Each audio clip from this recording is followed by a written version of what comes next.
I have devoted all of my adult life to this subject. I only debate with my equals. All others I teach.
And so what I'm really asking is, why is it that we're just really looking in one direction when we're talking about the origins of Greek civilization? That's right. When Alexander entered Egypt, he wrote home to his mother and said that he at last reached the land where the Greek gods began, Apollo and Zeus. And he wanted to consult one of the great African teachers of oracles. And the oracle asked, how old is this man? He said, 32. They said, in 20 years, maybe he'll be wise enough to ask me a question that I care to answer. Welcome to KLPC Presents, Study the Greats, where we dig deeper. I'm your host, Kick Nice, and this week we'll be talking about the legacy and brilliance of Dr. John Henrik Clarke. John Henrik Clarke was born on New Year's Day in Alabama in 1915 to a sharecropper's family. Being that reading was very scarce in his family, he wanted to learn to do so at an early age so he could teach Sunday school. But as he taught Sunday school, he realized that the stories that he read in the Bible didn't make much sense because he didn't see himself or his people represented within the pages. So as he grew into a youth, he always picked up things that he saw on the ground that had words on it to teach him to read even better. But as a teenager, he started to work for more established and affluent white people who had better libraries, and he dared to ask them to take books home. He was always disappointed when they told him that his people had no history, so he spent the rest of his life digging into African history and the history of African Americans to make sure he could place his people in the pantheons of history. Because there's a whole lot of illusions about Africa's relationship with other people in the world. There's a whole lot of illusion about our relationship to the religions in the world. And these belief systems that had its origin in Africa, all of them, and there is no exception, turned on African people. I said there is no exception. And there's one thing you have to get through your mind and keep it. Nothing that ever came from the European mind was meant to do anything but facilitate European domination of the world. And I said there's no exception.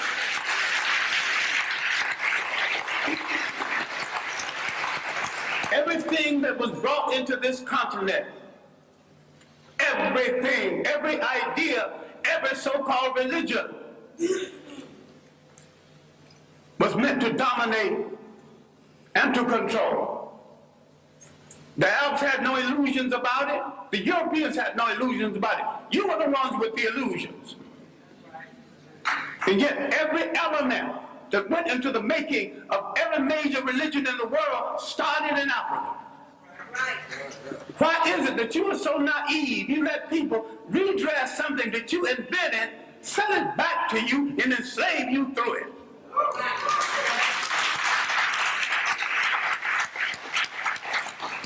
I'm saying that all organized present religions are male chauvinist murder cults. And I say there is no exception. Dr. Clarke's worldview was that Africa was the prize of the world, and that every colonial power that attempted to gain resources for their failing economies went into Africa or parts of the so-called Middle East to replenish themselves after plagues and mismanagement of their own funds. Dr. Clarke also wanted to let people know that as he read books by European masters of literature, that he suspiciously thought that these people left Africans out purposely. As for friends, you have had no friends. When they discovered you, they began to prey on you.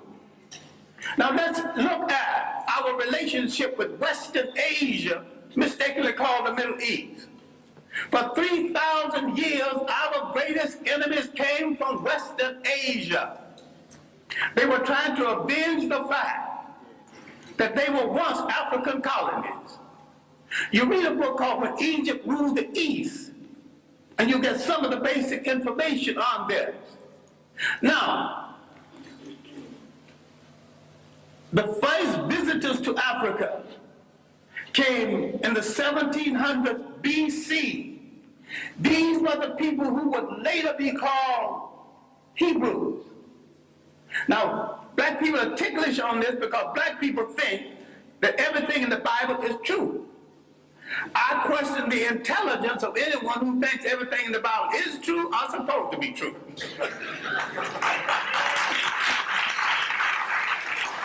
It's allegory, stories told to illustrate a point at a time when there were very few people reading books. And most of what went into the making of the Bible was copied from Egyptian texts. Now, if you want to get so dewy-eyed over the Bible, which is a carbon copy of a carbon copy, why don't you go back and read the original Egyptian text?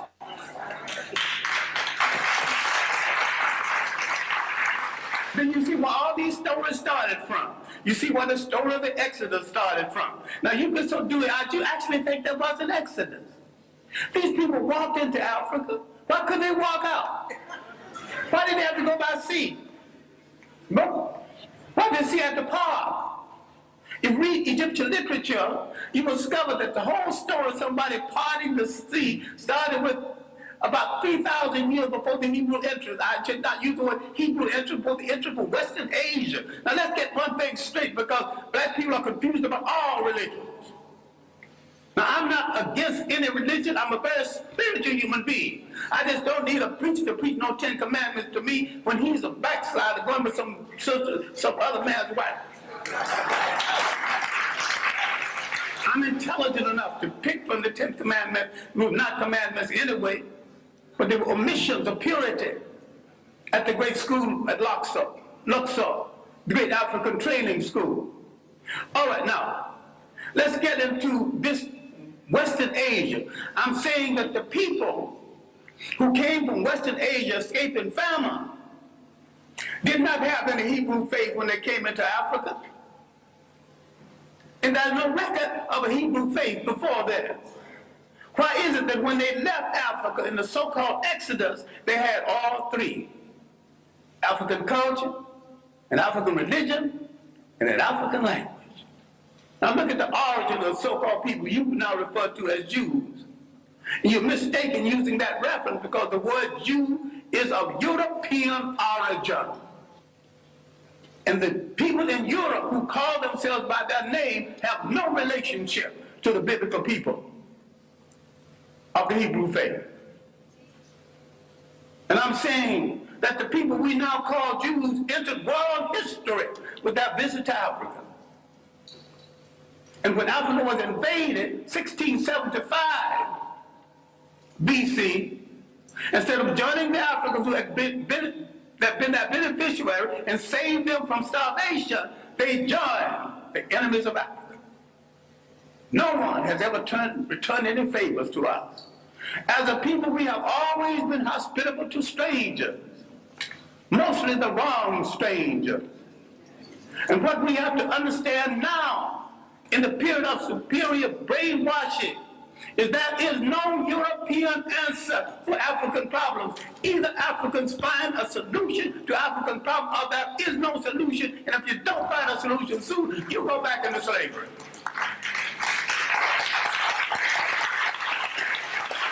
We have to stop all of this nonsense about who belongs to what religion when all of them were imposed on us in the first place.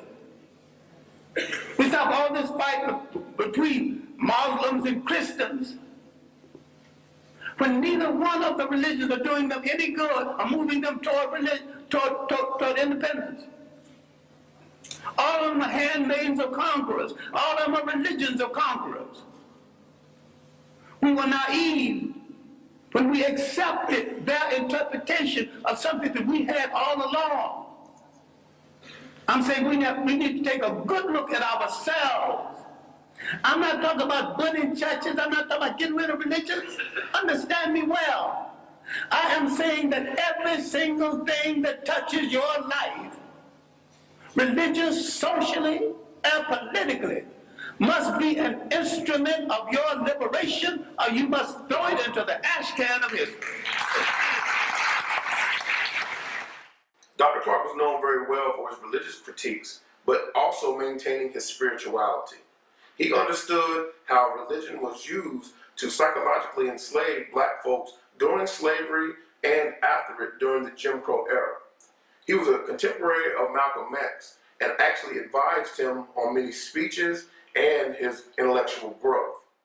Dr. Clarke was a very vocal opponent of religion and its control it had psychologically on black folks. So he always let us know that all the Judeo-Christian religions and things of that nature were geared toward conquering psychologically the people that they were put upon. He criticized Judaism, he criticized Christianity, and he criticized Islam. Develop a liberation Islam. Yes. And if you develop a liberation Islam, you have to turn on the supreme slave traders who were in the slave trade 1,000 years before the Europeans, the Arabs. And most brothers who think they're Muslims are merely Arabists. Forerunners, vanguards of Arab propaganda. The Arabs are not above joining the Jews against black people. In America, they're already doing it in Detroit. In America, they're already doing it in real estate. You got some dewy-eyed thing that you got a friend. I still ask you to look at that mirror. And if nothing staring back at you is friendly, then you've got no friend. Very intelligently, Dr. Clarke had critiques of the Arab slave trade and the sectioning off of Northern Africa into another place that we regularly call the Middle East. He believes that Egypt and all those lands close to the Nile Crescent were actually African lands before Alexander the Great came through and started to conquer those places. At the university, I teach an entire course, semester course, on Africa's relationship to other people. And I devote several semesters to Africa before Europe, the consequences of the coming of the Greeks, who stole a lot that they think is their culture, stole a lot that you think is Greek philosophy. We've been the victims of propaganda. And yet, if you read the Journal of African Civilization, other works, we have lived in Europe, we've lived in Asia, we've lived in the Americas. The African people have already proved that they can get along with different people, amalgamate their culture with different people without one hint of a war between us. People who come into Africa immediately declare war on African culture, standards of beauty, standards of conduct, and change the African concept of theirs so they can rule through him. This was true of the Greeks, who began the bastardization, again, the European bastardization of Africa. The Western Asians had began it 3,000 years before that. The Romans, a bunch of well-dressed thugs who could write well but couldn't think, who borrowed practically everything. They laughed at the Africans' concept of Christianity. The African was practicing and not giving it a name. This is why you don't know nothing about the African origins of Christianity. This is why a whole lot of people will not read Ben Yakinen's The African Origins of the Major Western Religions, Africa, Mother of Western Civilization, a Black Man of the Nile. Because he's telling it like it is, but you also will not read white radicals who identified Africa as the origin of the great religions of the world, especially Alvin Boyd Kuhn in his work, Who is This King of Glory? In Shadow of the 3rd Century. We have dealt with John Jackson, another radical black historian, with man, God, and civilization. We let some of our great scholars die in hunger, die wanting for friendship. Now, having devoted my greater portion of my life to scholarship and teaching and digging up information on African people and trying to make African people face reality, I have often said, a point that I wish you to consider, I didn't have to do it. I chose to do it, and if I had to do it over again, I would do it better. But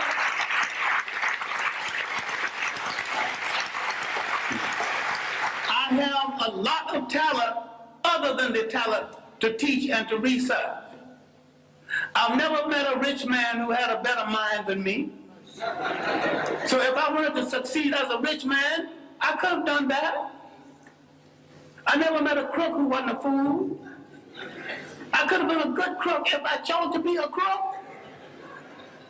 I chose to be a teacher of African history. I chose to look in the Bible where I couldn't find my people. I started looking for them in the world, and I didn't stop until I found them. And I know why they are left out of the Bible. I know why all the angels are white. You mean to tell me God is merciful, God is kind, and not one little brown or black angel sneaked into heaven? I ain't buying that.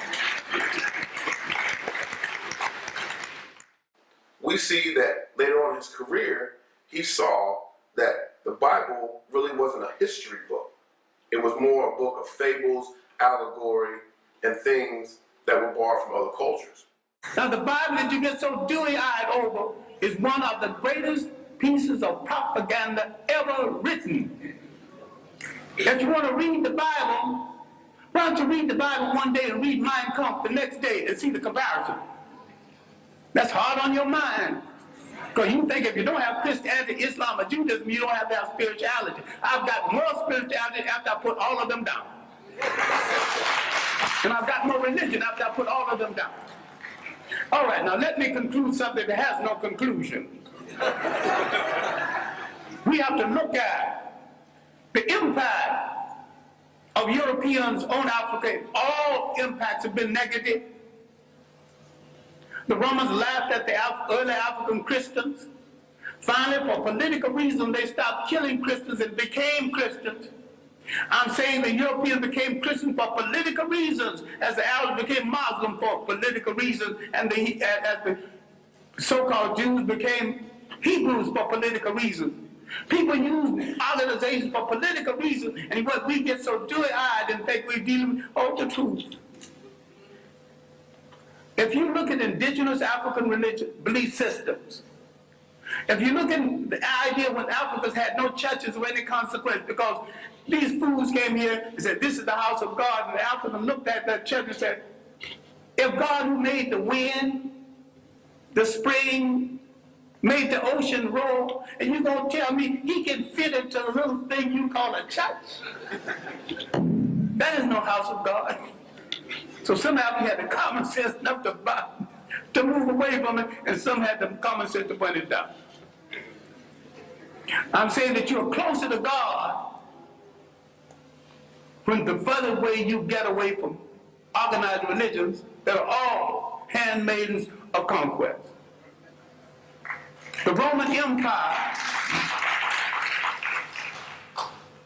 developed during the early period of Christianity. Remember, the Roman Empire started in Africa. It rose in Africa. It fell in Africa. A lot of people need to stop reading some religious books and read some straight history. Without fable, without supposition, without myth. Read straight history. Read the Mediterranean world in ancient times. She's a racist bigot, but her chronology is good. It is a good history of the European trying to move out of Europe into the Mediterranean to find something to eat, to put on that gosh darn awful European food. He has solved his problems at the expense of other people. The slave trade liberated Europe from the depressed economy they had created with the so-called Crusades and through the famines and the plagues.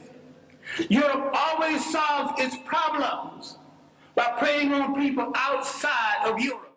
Dr. Clarke always encouraged people who listen to his lectures to read straight history books and not rely on biblical texts or any other sacred texts from other cultures, because those things were filled with supposition, speculation, and mysticism. He didn't think that anyone in an intelligent debate should lean on their faith as their evidence. Dr. Clarke has written several books, and in several of them he spoke of what we call the beginnings of Western civilization. He thinks that is an erroneous calculation to say that Rome and Greece started Western civilization when they actually borrowed most of their philosophy, their science, and their ways of life, and even language from Egypt and all the nations in the Fertile Nile Crescent. He debated Mary Lepkowitz early on in her career and actually sent her into obscurity because she held on to Greek classicism, and he explained to her how even in the Greek classics they show that Africa and Egypt were their main sources of inspiration for their philosophy, for their medicine, for their science, and for the way that they structured their civilization. But when the Romans disgraced themselves in the mismanagement of Christianity, they created a vacuum. Islam moved into that vacuum. The Africans thought that Islam would get the Romans off of their back. They were right. Islam got the Romans off of their back, and the Arabs jumped on their back, and they're still there. Using Islam to justify it. Now, the African military man, because we are the greatest fighting machine in the face of the earth, if we ever discovered this, people are going to start running. Under proper leadership, proper inspiration, properly equipped, the black man is the greatest human fighting machine God ever created. If indeed God created it. I think the gods of Africa created it. Once you lose track of your heritage, you lose track of your liberty in this world. The Europeans doing the slave trade not only read the African out of history, they colonized history, they colonized information about history. They colonized image. They colonized the image of God. Who told you Christ was white? He was born in that part of the world predominantly occupied by non-European people. So you should not get into the argument about whether he's white. All you have to say, was he a Greek? No. Was he a Roman? No. But these were the only people partially white in the area at the time. If he wasn't a Greek, he wasn't a Roman, he was one of those other people. You don't have to argue about the shades of color. So far as you're concerned, once you establish he was not a woman, he was not a Greek, your conversation is over.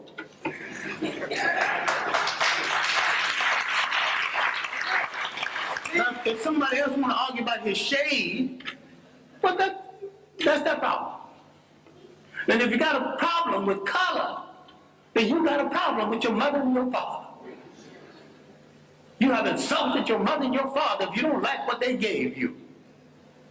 I wear mine like a badge of honor. I dig it. I wear it well. All right. Love it. One of Dr. Clarke's famous quotes is that he only debates his equals, all others he teaches. And I like the way he said that because it makes you feel that he had such a command on the knowledge that he had that he can only debate you if you have something to teach him. Dr. Clarke plainly stated that the first humanity that the world has ever known came out of Africa, and that we may have the responsibility to give it its last humanity. What this whole thing is about is the restoration of confidence. It has been the role of these handmaidens of colonialism to destroy your confidence in yourself. You don't believe that you can look like a god. You don't believe a black father in your home is to some extent a god. That doesn't make the black woman less than a goddess. Because we produced the first human society that recognized and respected the female god. We produced the first human society that said you can't be a king unless you got a queen. You can't be a god unless you got a goddess. So you can see all of these social ills that people are defending now, none of it started in our countries. I defy anyone alive, and those who want to come alive, come back and prove me, I invite them too, to show me one single case of sexual deviance or maladjustment any place on the African continent before the coming of foreigners.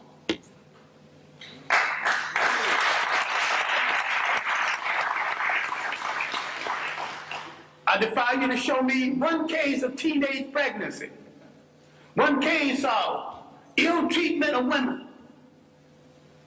We got confused with someone else's ideas, someone else's concept and definition of us. What we have to understand is that faith has not spared us for an idle reason.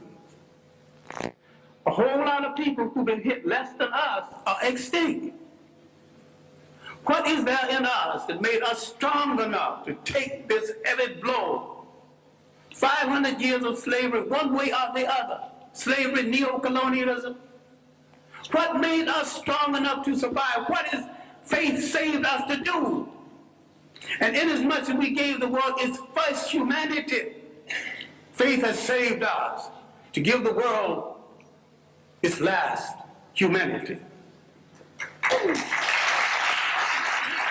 Thank you for tuning in to Study the Greats this evening, and I hope that you learned a little bit more about Dr. Clarke, or maybe you were introduced to his wisdom, and I hope that you will continue to tune in each week with us while we expose and elucidate the mentalities of some of our greatest thinkers. When they said liberty and justice for all, that's all they were talking about. Other people think they were talking about them. The country have not betrayed any promise to you, had even made any promise to you. What even talking about you in the first place?